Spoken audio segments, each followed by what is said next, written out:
1.5 సంవత్సర కాలంగా social media వాళ్ళ మీద కావచ్చు, నాయకుల మీద కావచ్చు, ఎన్నో అక్రమ కేసులు అన్ని కొట్టించడాలు, వాళ్ళ మీద ఎఫ్ఐఆర్లు కట్టడాలు, వాళ్ళని కుదరకపోతే చంపేయడాలు, ఇలాంటి ఎన్నో చేస్తున్నారు.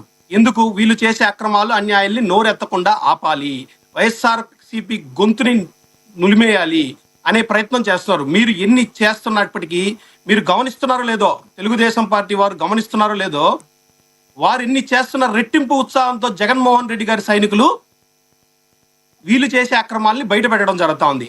అదే ధోరణిలో ఈ రోజు అంబటి రాంబాబు గారిని ఒకరిని ఇబ్బంది పెట్టారు.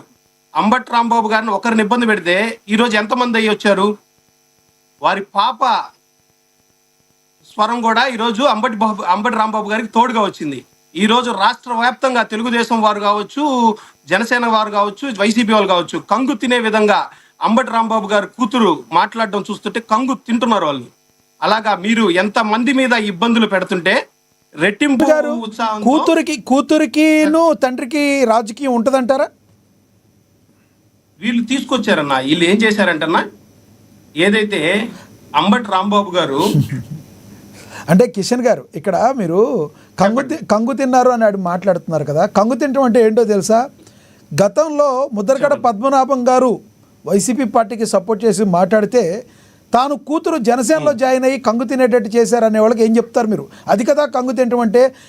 రాంబాబు ఎందుకు కంగు తిన్నారు అంటున్నారంటే, వీళ్ళు ఎక్స్పెక్ట్ చేయలే అంబటి రాంబాబు గారి గొంతు నొక్కేస్తే రాష్ట్ర వ్యాప్తంగా వైఎస్ఆర్సీపీ నాయకులు భయపడతారు అనుకున్నారు. కానీ రాష్ట్ర వ్యాప్తంగా ఎవరు భయపడలా. వాళ్ళ ఇంట్లో ఉండే వాళ్ళ స్వయంగా దాడికి గురైన వాళ్ళ కూతురే వచ్చి ఇంత ధైర్యంగా మాట్లాడుతున్నారు కాబట్టి తెలుగుదేశం పార్టీ నాయకులు కంగు తిన్నారని చెప్తున్నానన్న.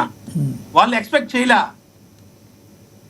ఏంది ఇంతలా ఉన్న దాడి? మేము పెట్రోల్ బాంబులు, కర్రలు, రాడ్లు ఎత్తుకొని ఇంత రౌడీజం చేసి వాళ్ళ ఇంటి మీదకు పోయి వాళ్ళని ఇంత భయపెట్టి, ఇంత భయభ్రాంతులకు గురి చేసి, వాళ్ళ కులం పేరుతో తిట్టి, వాళ్ళని బూతులతో దూషించినా కూడా ఒక ఆడ మనిషి బయటకు వచ్చి కులం పేరుతో తిట్టారా? మీ దగ్గర ఎవిడెన్స్ ఏమైనా ఉందా? కిషన్ గారు నిజాలు మాట్లాడుకుందాం, ప్రజలందరూ చూస్తున్నారు. ఇప్పుడు ఆయన తిట్టింది అక్కడ వాస్తవం. అయితే ముఖ్యమంత్రి గారిని తిట్టలేదని కాదు, ముఖ్యమంత్రి గారిని తిట్టలేదు, నా మీద వెంబడి పడ్డ వాళ్ళని తిట్టాను, ఏదో నోరు జారి ఉండకూడదని ఆయన కూడా చెప్పారు. ఇక్కడ కుల ప్రస్తావన ఎక్కడ వచ్చింది? వాళ్ళ కులాన్ని ఎవరు తిట్టారు?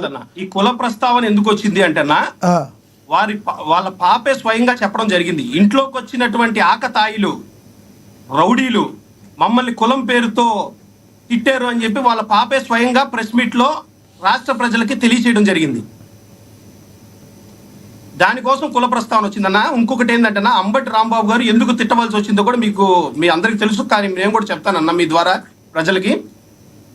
ఏదైతే అంబటి రాంబాబు గారు ఆడ ఫ్లెక్సీ ఉన్న వివాదం కోసం వస్తున్నారో, అక్కడికి వచ్చినటువంటి తెలుగుదేశం పార్టీ నాయకులు, కార్యకర్తలు ఆయన మీద దాడి చేయబోయారు, ఆయన మీద దూషించారు. ఒక గ్రంథాలయ చైర్మన్ గా ఉండి ఒక మహిళ ఎన్ని బూతులు తిడుతున్నారన్నా, ఒక మాజీ మంత్రి అని లేకుండా ఎన్ని బూతులు తిడుతున్నారో ఆయన కొట్టడానికి ప్రయత్నిస్తే ఆయన ఒక చిన్న భావోద్వేగంలో ఆయన బయటకు వచ్చి ఒక మాట అనడం జరిగింది. అక్కడ ఉండే వాళ్ళ నాయకుడిని అనడం జరిగింది. దాన్ని ఇంటికి వచ్చి తప్పు అయిపోయింది అని చెప్పి తెలుగుదేశం వాళ్ళ చరిత్రలో లేదన్నా. ఎప్పుడైనా తెలుగుదేశం వాళ్ళు మా వైఎస్ఆర్ కాంగ్రెస్ పార్టీ వాళ్ళని తిడితే వాళ్ళు క్షమాపణ చెప్పిన రోజులు ఏ రోజు లేదు. కానీ అంబటి రాంబాబు గారు ఒక పెద్ద మనిషిగా బయటకు వచ్చి నేను ఆ క్షణంలో నేను తప్పు చేశాను, మాట్లాడాను అని చెప్పి చెప్పడం జరిగింది. దానికి మీరు చట్టపరంగా శిక్ష తీసుకోండి అని కూడా చెప్పడం జరిగింది. కానీ దాని తర్వాత వీరు ఏదైతే వీళ్ళ రాష్ట్ర వ్యాప్తంగా ఈ రౌడీజాన్ని, ఇళ్ల మీదకి దాడికి వస్తాము, మీరు ఏదైనా మాట్లాడితే మీ ఇంట్లో మహిళలు. కిషన్ గారు ఎవరు చేసినా తప్పే, మేము ఎవరు చేసినా తప్పే. నా ఉద్దేశం పర్సనల్గా మిమ్మల్ని మీ పార్టీ గురించి అడగాలని కాదు. గతంలో జగన్మోహన్ రెడ్డి గారు ఇదే రియాక్ట్ అయితే, భావోద్వేగాలు జరిగితే ఆ మాత్రం చేయరా, తప్పేముంది అని సాక్షాత్తు జగన్మోహన్ రెడ్డి గారు మాట్లాడారు. కానీ ఆయన ఖండించలేదు ఆ రోజున. ఇది ప్రజాస్వామ్యం కరెక్ట్ కాదు, అలా చేయకుండా ఉండాల్సిన ఆ రోజున అనుంటే ఈ రోజున మీకు అంటానికి అవకాశం ఉండేది. ఆ రోజున జగన్మోహన్ రెడ్డి గారు భావోద్వేగాలకు లోనవుతారన్నారు. మరి మీకేనా భావోద్వేగాలు ఉండేవి? టీడీపీ వాళ్ళకు ఉండవా? వాళ్ళ నాయకుడిని తిడితే అన్నదానికి మీరేం చెప్తారు? స్ట్రైట్గా చెప్పండి. నేనేం చెప్తున్నానంటేనా, రాజకీయం అనేది ఇంట్లో మగవాళ్ళు చేస్తున్నారు, రాజకీయం ఇంట్లో మగవాళ్ళు చేస్తున్నారు. రాజకీయం ఇంటి బయట వరకే ఉండాలా. మీరు ఏదైనా ఉంటే పార్టీ ఆఫీసులకు రండి, లేదా రోడ్లో పోయేటప్పుడు మాట్లాడండి.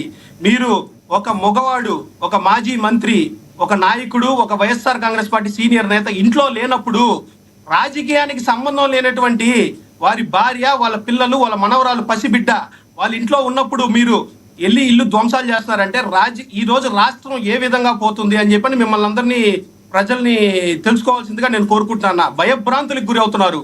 ఈ రోజు ఆంధ్ర రాష్ట్ర ప్రజలు భయభ్రాంతులకు గురవుతున్నారు వీళ్ళు చేసే పనులకి. మీరు మాట్లాడితే ఇంటి మీదకి దాడికి వస్తూ ఉంటున్నారు.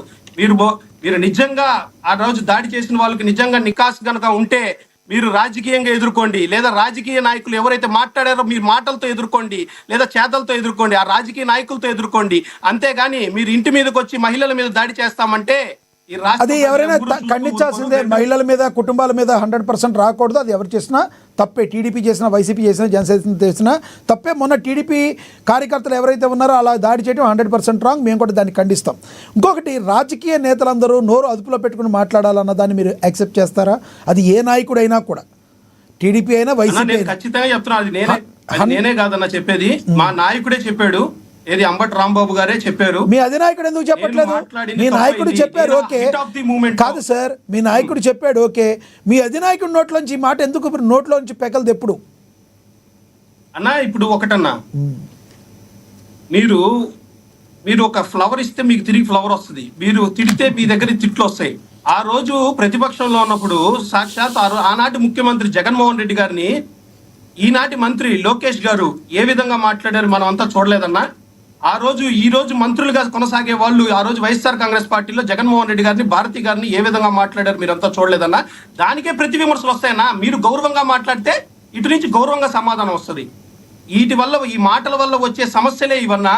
రాజకీయాలు ఎవరైనా కానీ, ఏ పార్టీ అయినా కానీ హుందాగా చేసుకోవాలి, రాజకీయంగానే మాట్లాడాలి, ప్రజలకు ఉపయోగపడే విషయాలే మాట్లాడాలని చెప్పి నేను కోరుకోవడం జరుగుతుంది. ఇప్పుడు అంబటి రాంబాబు గారి విషయంలో ఏం చెప్తారు మీరు? నెక్స్ట్ ప్రభుత్వాన్ని కూల్చేస్తాం, ఎటువంటి పరిస్థితులు నేను నిద్రపోను అంటున్నారు. నిజంగానే అంబటి రాంబాబు గారికి అంత శక్తి ఉంది అనుకుంటున్నారు? అసలు